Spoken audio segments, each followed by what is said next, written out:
নমস্কার বন্ধুরা, 1 আগস্ট থেকে পশ্চিমবঙ্গের জন্য সেন্সাস বা জনগণনা চালু হয়ে গেছে।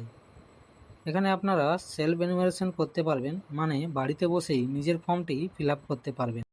তো বন্ধুরা, আপনারা কিভাবে আপনার মোবাইল দিয়ে সেলফ এনুমারেশন ফর্মটি ফিল আপ করবেন তা এই ভিডিওর মাধ্যমে আমি স্টেপ বাই স্টেপ দেখিয়ে দিয়েছি। তো প্রথমেই আপনাকে আপনার গুগল ক্রোম ব্রাউজারটি ওপেন করে নিতে হবে। ওপেন করার পরে সার্চ বক্সে সার্চ করবেন সেন্সাস। সেন্সাস লিখে সার্চ করলে দেখতে পাচ্ছেন প্রথমে যে ওয়েবসাইটটি এসেছে সেন্সাস অফ ইন্ডিয়া, এখানে ক্লিক করবেন। তার আগে বলে দিই, সেখানে ক্লিক করে ডেস্কটপ সাইড মোডটি অন করে নেবেন। তারপরে দেখতে পাচ্ছেন এই সেন্সাস অফ ইন্ডিয়া, এইখানে এই ওয়েবসাইটে আপনাকে ক্লিক করতে হবে। ক্লিক করার পরে দেখতে পাচ্ছেন নিচের দিকে একটু যাবেন, নিচের দিকে যাওয়ার পরে দেখতে পাচ্ছেন সেলফ এনুমারেশন, এইখানে ক্লিক করবেন। এখানে ক্লিক করার পরে একটি পপ আপ নোটিশ শো হচ্ছে, এটাকে আপনাকে ওকে করতে হবে। ওকে করার পরে দেখতে পাচ্ছেন সেলফ ইনফরমেশন যে লগ ইন পেজটি ওপেন হয়ে গেছে। তো প্রথমেই আপনাকে আপনার স্টেটটি সিলেক্ট করে নিতে হবে। তো আমরা যেহেতু ওয়েস্ট বেঙ্গল, এখানে ওয়েস্ট বেঙ্গল সিলেক্ট করে নিই। স্টেটটি সিলেক্ট করার পরে দেখতে পাচ্ছেন আর একটি পপ আপ নোটিশ শো করছে। এখানে বলা হয়েছে যে আপনি এই এনুমারেশন ফর্মটি সাবমিট করার পরে আপনাকে এসি আইডি বলে একটা আইডি দেওয়া হবে। আপনার এসএমএস বা এবং ইমেলের মাধ্যমেও দেওয়া হবে। আপনাকে সেই এসি আইডিটি সংরক্ষণ করে রাখতে হবে। যখনই সরকারি আধিকারিকরা আপনাদের বাড়িতে সেন্সাস জনগণনা করতে যাবেন, তখন আপনি এই এসি আইডিটি দেখাবেন। তো আমি এখানে ওকে করে দিচ্ছি। ওকে করে দেওয়ার পরে প্রথমেই আরেকটি পেজ ওপেন হয়ে গেছে। এখানে দেখতে পাচ্ছেন স্টেট, আমরা যেহেতু ওয়েস্ট বেঙ্গল সিলেক্ট করেছিলাম, এখানে ওয়েস্ট বেঙ্গল চলে এসছে। এটাকে কিন্তু আমরা আর চেঞ্জ করতে পারবো না। এটি যদি ভুল হয়ে যায়, প্রথমে আপনাকে ঠিকঠাকভাবে এখানে বসিয়ে নিতে হবে। তারপরে দেখতে পাচ্ছেন name of the head house hold, আপনার বাড়ির প্রধান, ওনার নামটা এখানে টাইপ করতে হবে। এখানে যখনই ক্লিক করছি তখন দেখতে পাচ্ছেন একটা ইম্পর্টেন্ট নোটিশ বলে একটা পপ আপ শো হচ্ছে। এখানে লেখা আসছে আপনাদের যে বাড়ি হেড অফ দ্য ফ্যামিলি, ওনার নামটা যে বসাবেন ওটাকে সঠিকভাবে বসাতে হবে। পরবর্তীকালে কিন্তু এই নামটি আর চেঞ্জ করতে পারবেন না। তো আমি এখানে ওকে তে ক্লিক করে ওকে করে দিচ্ছি। আমি এখানে আমার হেড অফ দ্য ফ্যামিলির নামটি লিখে দিচ্ছি। হেড অফ দ্য ফ্যামিলির নামটি টাইপ করার পরে নিচে ইমেল অপশানটি আসছে। ইমেল এটি অপশনাল, আপনারা দিতে পারেন নাও দিতে পারেন। আমি বলবো আপনারা ইমেলটি দিয়ে দেবেন। তারপরে দেখতে পাচ্ছেন মোবাইল নাম্বার, আপনাকে আপনার মোবাইল নাম্বারটি এখানে বসিয়ে দিতে হবে। মোবাইল নাম্বারটি বসিয়ে দেওয়ার পরে ক্যাপচার কোডটি যে আছে, এই ক্যাপচার কোডটি আপনাকে বসিয়ে দিতে হবে। ক্যাপচার কোডটি বসানোর পরে গেট ওটিপি অপশানে ক্লিক করতে হবে। ক্লিক করার পরে আপনার মোবাইল নম্বরে একটি ওটিপি আসবে, সেই ওটিপিটি এখানে বসিয়ে দিতে হবে।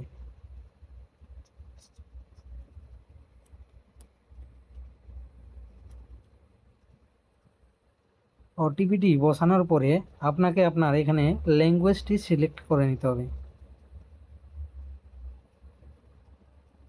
এখানে ইংলিশ, হিন্দি, অসমিয়া, বাংলা অনেক ভাষা আছে। আমি বলবো আপনারা বাংলাটি সিলেক্ট করে নেবেন, কারণ এখানে কিছু প্রশ্নের উত্তর দিতে হবে, সেইটি ভালোভাবে বোঝার জন্য আপনি বাংলাটি সিলেক্ট করে নেবেন। বাংলাটি সিলেক্ট করার পরে এখানে যে ক্যাপচার কোডটি আছে সেই ক্যাপচার কোডটি দিয়ে দেবেন। ক্যাপচার কোডটি দেওয়ার পরে ভেরিফাই ওটিপি এখানে ক্লিক করবেন। ক্লিক করার পরে দেখতে পাচ্ছেন একটা পপ আপ নোটিশ শো হচ্ছে। আপনার স্বগণনা আইডিটি সংশ্লিষ্ট গণনাকারীর কাছে পোর্টালের মাধ্যমে বরাদ্দ করতে মানচিত্রে আপনার বাড়িটি অবস্থান করুন। আপনার বাড়ির অবস্থানটি চিহ্নিত করুন। এখানে বলা হচ্ছে একটা ম্যাপ দেওয়া হয়েছে, সেই ম্যাপে আমার বাড়িটি কোথায় আছে সেই বাড়িটি আমাকে ম্যাপের সাহায্যে চিহ্নিত করে দিতে হবে। তো আমি এখানে ওকে করছি। ওকে করার পরে দেখতে পাচ্ছেন এখানে আমার জেলা দিতে হবে এখানে। তো আমি আমার জেলাটি এখানে বসিয়ে নিচ্ছি। তারপরে আমার পিনকোডটি এখানে দিয়ে দিতে হবে। পিনকোডটি দেওয়ার পরে আমার জেলা এবং পিনকোডটি দেওয়ার পরে নিচে দেখতে পাচ্ছেন গ্রাম, শহর, এলাকা। এইখানে আপনি আপনার গ্রামের নাম বা শহরের নামটি এখানে দিতে পারেন। আমি আমার গ্রামের নামটি দিয়ে দিচ্ছি। এইখানে গ্রাম, শহর, এলাকা, সেই এলাকায় আপনার গ্রাম যদি হয়ে থাকে গ্রামের নাম দেবেন, শহর যদি হয়ে থাকে শহরের নাম দেবেন। দেওয়ার পরে এই যে ড্রপ ডাউন মেনু চলে এসছে, সেই মেনুতে আপনি ক্লিক করবেন। ক্লিক করার পরে দেখতে পাচ্ছেন একটি পপ আপ শো হচ্ছে, স্থানটি শনাক্ত হয়েছে, দয়া করে ডিজিটাল মানচিত্রে মার্কার সরিয়ে আপনার বাড়ির ওপর স্থাপন করুন। তো আমি এখানে ওকে অপশানে ক্লিক করছি। ওকে অপশানে ক্লিক করার পরে এই যে দেখতে পাচ্ছেন আপনার যে বাড়ির স্থানটি, সেই বাড়ির স্থানটি চিহ্নিত করার জন্য দেখতে পাচ্ছেন যে একটা হলুদ পয়েন্ট দেখা যাচ্ছে। সেই পয়েন্টটিকে দুটো ফিঙ্গার দিয়ে এইভাবে যেখানে আপনার যে বাড়িটি আছে সেইখানে গিয়ে আপনাকে সেই যে হলুদ পয়েন্টটি আছে সেই হলুদ পয়েন্টটি এখানে রাখতে হবে। তো আমি রেখে দিচ্ছি আমার যে বাড়ি আছে সেই বাড়ির সামনে আমি রেখে দিচ্ছি। এখানে রাখার পরে এটা ধরুন আমার এখানে আমার বাড়ি আছে। তারপরে আপনাকে একবার ট্যাপ করতে হবে। ট্যাপ করার পরে একটু নিচের দিকে যেতে হবে। নিচের দিকে যাওয়ার পরে দেখতে পাচ্ছেন এখানে আমার যে বাসস্থানটি আছে সেই বাসস্থানে সেই পয়েন্টটি আমি চিহ্নিত করে দিয়েছি। তারপরে দেখতে পাচ্ছেন আমি এখানে অবস্থান নিশ্চিত করুন এই অপশানে ক্লিক করছি। ক্লিক করার পরে নিচে দেখতে পাচ্ছেন সেভ করুন এবং পরবর্তী পর্যায়ে এগিয়ে যান, এই অপশানে ক্লিক করতে হবে। এখানে যে পপ আপ নোটিশটি শো করছে সেখানে লেখা আছে দয়া করে আপনার বাড়ির অবস্থানটি নিশ্চিত করুন, অবস্থান ভুল হলে আপনার স্বগণনা তথ্য গণনাকারী কাছে পৌঁছাবে না। তো আমার এখানে সব ঠিক আছে, আমি এখানে হ্যাঁ অপশানে ক্লিক করছি। হ্যাঁ অপশানে ক্লিক করার পরে দেখতে পাচ্ছেন সেন্সাস গৃহের বিবরণ। আমাকে এখানে কিছু প্রশ্ন জিজ্ঞাসা করা হচ্ছে, তার উত্তর আমাকে এখানে দিতে হবে। তো আপনার যেটি থাকবে সেটি আপনি দিয়ে দেবেন। প্রথমে যে কোশ্চেনটি আছে সেন্সাস গৃহের মেঝের প্রধান উপাদান। আপনার ঘরটির যে মেঝে ওটা কি মাটির বা কাঠ বা বাঁশ দিয়ে, নাকি পোড়া ইট দিয়ে বা সিমেন্ট দিয়ে, যেটি হবে সেটি আপনি এখানে ক্লিক করে দিবেন। যে অপশান আছে এই অপশানে আপনি এখানে চুজ করে নেবেন। তারপরে নিচে আরেকটি কোশ্চেন দেওয়া আছে সেন্সাস গৃহের দেওয়ালের প্রধান উপাদান কি। আপনার যে ঘরটি সেটি কিসের দেওয়াল, বাঁশ, খড় বা প্লাস্টিক, মাটি, কাঁচা ইট কিংবা কাঠ ইত্যাদি ইত্যাদি যেগুলো আছে সেইগুলো দিয়ে আপনি আপনার যেটি হবে সেটি এখানে চুজ করে নেবেন। যদি কিছু না হয় এখানের মধ্যে তাহলে অন্যান্যতে ক্লিক করবেন। তো আমি আমার যেটি আছে সেটি আমি ক্লিক করে নিচ্ছি। তারপরে কোশ্চেনটি দেখতে পাচ্ছেন সেন্সাস গৃহের ছাদের প্রধান উৎস কি। আপনার বাড়ির যে ছাদটি সেটি কি প্লাস্টিক, পলিথিন, নাকি বাঁশ, কাঠ, খড় দিয়ে বা টালি দিয়ে। এখানে দেখতে পাচ্ছেন জিআই মেটাল বা অ্যাডবেস্টর সিট। অনেকের বাড়িতে অ্যাডবেস্টর সিট আছে, তাহলে আপনারা এই অ্যাডবেস্টর সিট এখানে ক্লিক করবেন। যদি পাকা বাড়ি ছাদ থাকে তাহলে আপনি এখানে কংক্রিটে ক্লিক করবেন। তো আপনার যেটি আছে সেটি আপনি ক্লিক করে নেবেন। তারপরের কোশ্চেনটি আছে সেন্সাস গৃহের বর্তমান অবস্থা। আপনার যে বাড়িটি আছে সেটি বর্তমান অবস্থায় কেমন আছে, ভালো আছে। যদি নতুন বাড়ি হয়ে থাকে তাহলে ভালো অপশান দেবেন, আর যদি বাসযোগ্য হয়ে থাকে যে হ্যাঁ মোটামুটি ভালো, তাহলে আপনাকে বাসযোগ্য তো দিতে হবে। যদি বাড়ির কোনো ক্ষতিগ্রস্ত হয়ে থাকে তাহলে আপনাকে এখানে ক্ষতিগ্রস্ত অপশানে ক্লিক করতে হবে। এই কোশ্চেনগুলির সবগুলো উত্তর দেওয়ার পরে নিচে দেখতে পাচ্ছেন সেভ করুন এবং পরবর্তী পর্যায়ে এগিয়ে যান, এইখানে ক্লিক করবেন। এইখানে ক্লিক করার পরে একটি পপ আপ শো হচ্ছে, আপনি কি নিশ্চিত যে আপনি এগিয়ে যেতে চান। তো আপনার যদি এখানে সব ঠিকঠাক দেওয়া থাকে তাহলে আপনি হ্যাঁ অপশানে ক্লিক করে এগিয়ে যাবেন। তারপরে 3 নম্বরে দেখতে পাচ্ছেন সাধারণ তথ্য। এখানে সাধারণ তথ্যে কি কি কোশ্চেন জিজ্ঞেস করছে, পরিবারের সাথে সম্পর্কিত তথ্য। এই পরিবারে নিয়মিত বসবাসকারী সদস্যের মোট সংখ্যা কত? আপনার বাড়িতে কজন আছে সেটি এখানে জিজ্ঞাসা করছে। তো আপনার বাড়িতে যজন থাকবে তো এখানে আপনি টাইপ করে নেবেন। তো আমার বাড়িতে 5 জন আছে, আমি এখানে 5 টাইপ করে দিচ্ছি। এখানে একটি কথা বলা আছে, এই যে পরিবারে নিয়মিত বসবাসকারী মানে হচ্ছে নিয়মিত বসবাসকারীর মধ্যে হচ্ছে শিশু এবং বয়স্ক সহ সকল বয়সের সদস্যদের গণনা করতে হবে। যদি কোনো অতিথি আকস্মিকভাবে উপস্থিত হন তবে তাকে গণনা করা হবে না, কারণ তাকে তার নিজস্ব বাসগৃহে গণনা করা হবে।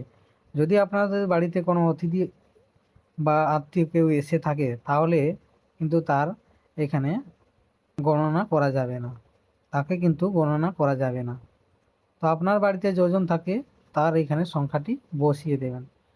তারপরে আমার এখানে চলে এসছে পরিবারের প্রধানের নাম। আমি যেটা প্রথমে দিয়েছিলাম এটি তো আর চেঞ্জ করা যাবে না, আপনি যেটি বসিয়ে থাকবেন সেটিই হবে। তারপরে এখানে নিচে লেখা আছে পরিবারের প্রধানের নাম নির্বাচিত ভাষায়, মানে আমি এখানে বাংলা করেছি, তার মানে আমাকে এখানে বাংলায় এই পরিবারের প্রধানের নামটি লিখে দিতে হবে। তো এখানে আমি নির্বাচিত আমার বাংলা ভাষায় আমি এখানে আমার পরিবারের যে প্রধানের নাম এখানে লিখে দিচ্ছি। লিখে দেওয়ার পরে নিচে যে অপশানটি আছে, নিচে যে কোশ্চেনটি আছে পরিবারের প্রধান লিঙ্গ, পরিবারের প্রধান পুরুষও হতে পারে মহিলাও হতে পারে। তো আপনি আপনার যেটা হবে সেটি এখানে সিলেক্ট করে নেবেন। তারপরের কোশ্চেনটি দেওয়া আছে পরিবারের প্রধান তপশিলি জাতি বা তপশিলি উপজাতিভুক্ত কিংবা অন্যান্য কিনা। পরিবারের প্রধান যদি তপশিলি জাতি হন, তপশিলি মানে এসসি, তপশিলি উপজাতি যদি এসটি হয়ে থাকেন, অন্যান্য যাদের জেনারেল তারা অন্যান্য দিতে পারেন। তো যার যেটি হবে সেটি এখান থেকে সিলেক্ট করে নেবেন। তারপরে কোশ্চেনটি আছে এই গৃহের মালিকানার বিবরণ। আপনি যে বাড়িতে থাকেন সেই বাড়িটি কি আপনার নিজের নাকি ভাড়া অন্যত্র নিজের? কেউ আবার চাকরি সূত্রে অন্য কোথাও ভাড়ায় থাকেন, অন্যত্র তার নিজের বাড়ি থাকে, তো সেইখানে গৃহের বিবরণটা এখানে গৃহের যে মালিকানার বিবরণ এখানে সেটি চাইছে। যদি নিজের হয়ে থাকে তাহলে নিজের দেবেন, যদি অন্যত্র কোথাও ভাড়ায় থাকেন, অন্যত্র আপনার বাড়ি আছে, তাহলে এখানে দ্বিতীয় নম্বর অপশানটি দিবেন। যদি আপনি যদি ভাড়ায় থাকেন অন্যত্র কোথাও বাড়ি না থাকে তাহলে আপনি 3 নম্বর অপশানটি দিবেন। তারপরে অন্যান্যটি যদি এদের মধ্যে কোনোটি না হয় তাহলে অন্যান্যটি সিলেক্ট করবেন। আমি আমারটি সিলেক্ট করে নিচ্ছি। বসবাসযোগ্য ঘরের সংখ্যা, বসবাসযোগ্য ঘরের সংখ্যা কোনটি হবে? বসবাসযোগ্য ঘরের সংখ্যা হবে বসবাসযোগ্য ঘরের সংখ্যা। বসবাসযোগ্য ঘরের সংখ্যা বলতে কি বুঝিয়েছে এখানে? রান্নাঘর, স্নানঘর, বাথরুম, পায়খানা, ভাড়ার ঘর, যাতায়াতের পথ বা প্যাসেজ বা বারান্দাকে ঘরের বসবাসের ঘর হিসেবে গণ্য করা হবে না। মোটামুটি এখানে আপনার শোয়ার রুম কটি আছে সেখানে এটি বসাতে হবে। আপনার শোয়ার রুম কটি আছে সেটি আপনাকে এখানে বসাতে হবে। তো আপনার যে যতগুলো থাকবে সেটি আপনাকে এখানে বসাতে হবে। তারপরে কোশ্চেনটি দেওয়া আছে এই পরিবারে বসবাসকারী বিবাহিত দম্পতির সংখ্যা কত? এই পরিবারে বসবাসকারী বিবাহিত দম্পতির সংখ্যা, মানে আপনার বাড়িতে যদি 5 জন থাকে, আপনার মা বাবা আছে, আপনি, আপনার স্ত্রী এবং আপনার একটা বাচ্চা, তাহলে এখানে আপনার দম্পতি বলতে স্বামী স্ত্রী দুজনকে বোঝাচ্ছে। তাহলে আপনার এখানে যদি আপনি এবং আপনার স্ত্রী থাকে এবং বাড়িতে মা বাবা থাকে তাহলে এখানে আপনার দম্পতির সংখ্যা 2টো হবে। তারপরে এগুলো সব ঠিকঠাক থাকলে নেক্সট সেভ করুন এবং পরবর্তী পর্যায়ে এগিয়ে যান, এই অপশানে ক্লিক করবেন। ক্লিক করার পরে এখানে হ্যাঁ অপশানে ক্লিক করে দেবেন। ক্লিক করার পরে দেখতে পাচ্ছেন সুযোগ সুবিধা কি কি আছে সেটি এখানে জানতে চাইছে। পরিবারের যে সকল সুবিধাগুলি উপলব্ধ আছে। পানীয় জলের প্রধান উৎস, পানীয় জলের প্রধান উৎস বলতে এখানে বোঝানো হয়েছে যদি দুটি বা তার বেশি উৎস থেকে পানীয় জল নেওয়া হয় তবে সবচেয়ে বেশি পরিমাণ অথবা বছরের অধিকাংশ সময় যে উৎস থেকে পানীয় জল নেওয়া হয় তা নথিভুক্ত করুন। মানে আপনি যেখান থেকে বেশিরভাগ জলটা নিয়ে থাকেন খাওয়ার জন্য, সেটি কোথা থেকে নিয়ে থাকেন। পরিশ্রুত কলের জল, অপরিশ্রুত কলের জল, কিংবা কুয়ো, যদি হ্যান্ড পাম্প থাকে হ্যান্ড পাম্প থেকে নিয়ে থাকেন, বা টিউবওয়েল, বোরওয়েল, আপনার যেটি হবে সেটি আপনি এখানে সিলেক্ট করে নেবেন। তারপরে কোশ্চেনটি জিজ্ঞেস করেছে পানীয় জলের উৎসটি কোথায়। যদি 100 মিটার দূরত্ব হয়, আপনি যদি শহরের এলাকার হয়ে থাকেন তাহলে বাড়ির চৌহদ্দির কাছে অপশনটি সিলেক্ট করবেন। আর যদি গ্রামীণ এলাকা হয়ে থাকে তাহলে 500 মিটার দূরত্বের মধ্যে যদি হয় তাহলে আপনাকে এই বাড়ির চৌহদ্দির কাছে সিলেক্ট করতে হবে। তো আপনার যেটি আপনি সেটি এখানে সিলেক্ট করে নেবেন। আলোর প্রধান উৎস কি। আলোর প্রধান উৎস আপনি আপনার বাড়িতে কি ব্যবহার করেন, বিদ্যুৎ নাকি কেরোসিন তেল নাকি আপনার সৌর বিদ্যুৎ, যেটি আলোর প্রধান যে উৎসটি আপনি সেটি বেছে নেবেন। এখন তো প্রায় বাড়িতে বিদ্যুৎ আছে, কিংবা অনেকেই আবার ব্যবহার করছেন সৌর বিদ্যুৎ। তো আপনি আপনার যেটি সেটি আপনি সিলেক্ট করে নেবেন। তারপরের অপশানটি আছে শৌচালয়ের উপলব্ধ। যদি শৌচালয় থাকে তাহলে হ্যাঁ অপশানের মধ্যে যেটি আছে সেটি আপনি সিলেক্ট করে নেবেন। আপনার যেটি হবে সেটি আপনি সিলেক্ট করে নেবেন। যদি না হয়ে থাকে তাহলে না অপশান খোলা জায়গায় এখানে ক্লিক করে নেবেন। সব ঠিকঠাক দেওয়া হয়ে গেলে সেভ করুন এবং পরবর্তী পর্যায়ে এগিয়ে যান, এই অপশানে ক্লিক করবেন। আপনার বাড়িতে সাধারণ রেডিও আছে, যদি রেডিও থাকে হ্যাঁ করবেন, ক্লিক করবেন। মোবাইল বা স্মার্টফোন যদি থাকে তাহলে মোবাইল, এখন তো বর্তমান যুগে সবার বাড়িতে মোবাইল ফোন তো আছেই, তো এখানে মোবাইল ফোনে আপনি মোবাইল ফোন অপশানে সিলেক্ট করে নেবেন। এখন তো সবার মোবাইলে ইন্টারনেট আছে, তো আপনারা 2 নম্বর যে অপশান আছে মোবাইল স্মার্টফোন, সেটি ক্লিক করে নেবেন। ল্যাপটপ বা কম্পিউটার যদি আছে তাহলে এখানে হ্যাঁ করবেন, যদি না থাকে না করবেন। শুধুমাত্র কি ল্যান্ডলাইন আছে নাকি শুধুমাত্র মোবাইল আছে, যদি মোবাইল থাকে কি মোবাইল আছে, স্মার্টফোন নাকি অন্যান্য মোবাইল। অনেকে এখনও কিপ্যাড ফোন ইউজ করেন, তাহলে এখানে অন্যান্য সাধারণ মোবাইলে ক্লিক করবেন। আর যদি স্মার্টফোন থাকে তাহলে স্মার্টফোনে এখানে ক্লিক করবেন। তারপরে অপশানে আছে সাইকেল এবং স্কুটার, মোটরসাইকেল, মোপেড কি আছে। সাইকেল আছে আপনার বাড়িতে, যদি সাইকেল থাকে তাহলে হ্যাঁ করবেন। যদি স্কুটার বা মোটরসাইকেল থাকে তাহলে মোটরসাইকেলে ক্লিক করবেন।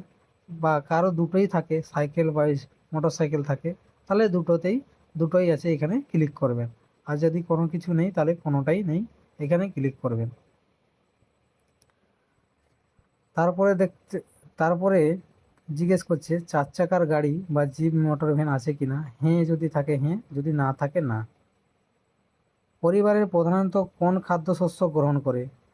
তো আমরা বাঙালিরা বেশিরভাগই ভাত খেয়ে থাকি, তো ভাত হচ্ছে ধানজাত দ্রব্য, তো আপনি ধানজাত দ্রব্য এটা সিলেক্ট করতে পারেন। তারপরে এখানে দেখতে পাচ্ছেন আপনার মোবাইল নম্বরটি শো হবে, এই মোবাইল নম্বরটি আপনি চেঞ্জ করতে পারবেন না, প্রথমে আপনি দিয়ে দিয়েছেন, তো সেই মোবাইল নম্বরটিই থাকবে। তারপরে দেখতে পাচ্ছেন সেভ করুন এবং পরবর্তী পর্যায়ে এগিয়ে যান, এখানে অপশানে ক্লিক করে দেবেন। ক্লিক করার পরে আপনি কি নিশ্চিত করেছেন, ক্লিক করার পরে আপনি কি নিশ্চিত যে আপনি এগিয়ে যেতে চান, সেই পপআপটি আবার শো হচ্ছে। আপনি হ্যাঁ অপশানে ক্লিক করে এগিয়ে যাবেন। এগিয়ে যাওয়ার পরে দেখতে পাচ্ছেন এখানে প্রিভিউ যে সমস্ত তথ্যগুলো দিয়েছেন সেই তথ্যগুলি আপনি এখানে প্রিভিউ করে দেখানো হচ্ছে। তো আপনারা চাইলে যদি সব ঠিকঠাক আছে তাহলে এখানে নিশ্চিত করুন এবং সাবমিট করুন অপশানে ক্লিক করবেন। তথ্য যদি ভুল থাকে তাহলে তথ্য পরিবর্তনের জন্য ফিরে যান, এই অপশানে ক্লিক করবেন। তো আমি এখানে নিশ্চিত করুন এই অপশানে সাবমিট করছি। আমার সব ঠিক আছে, তো আমি এখানে নিশ্চিত করব এবং নিশ্চিত করুন এবং সাবমিট অপশানে ক্লিক করছি। আপনিও এরকম একটি এসিআই আইডি নাম্বার পেয়ে যাবেন। এই নাম্বারটি আপনি স্ক্রিনশট করে রেখে দিবেন বা কোনো খাতায় লিখে রাখবেন। পরবর্তীকালে আপনাদের বাড়িতে যখন সরকারি আধিকারিকরা আসবেন তখন এই এসি আইডি নাম্বারটি দেখিয়ে দেবেন। ধন্যবাদ সম্পূর্ণ ভিডিওটি দেখার জন্য।